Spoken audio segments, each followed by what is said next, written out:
Good evening, everyone, and what a day it was. The Dow closes back above 18,000, but we begin with big news about oil, where prices hit a new high for the year, and that may be just what the economy needs.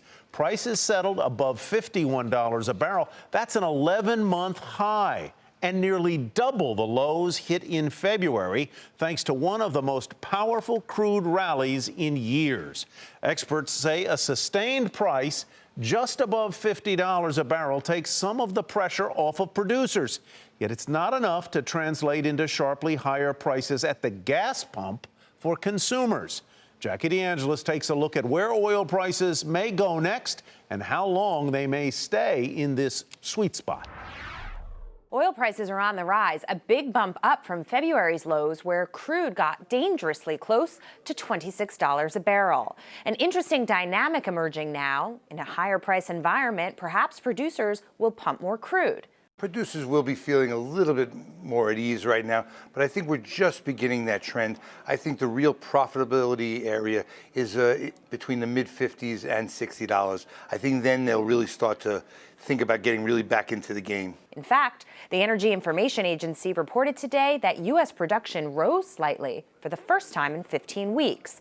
And last week, Baker Hughes said that rig counts increased, which surprised the market. But what happens when prices go up and producers pump? They actually push prices right back down. That's the way economics works. It's supply and demand. It's like anything else. At this point, at the higher prices, it's more conducive for people to explore and to pump more. The good news is that while oil prices climb, gas prices are staying relatively low. AAA reporting that the national average for a gallon of regular is $2.36, certainly up from this year's lows, but about 40 cents lower than this time last year. Will gas prices continue to stay low? They actually might. Consensus seems to be that oil prices have limited upside from here. I would think we'll move up through the end of this month.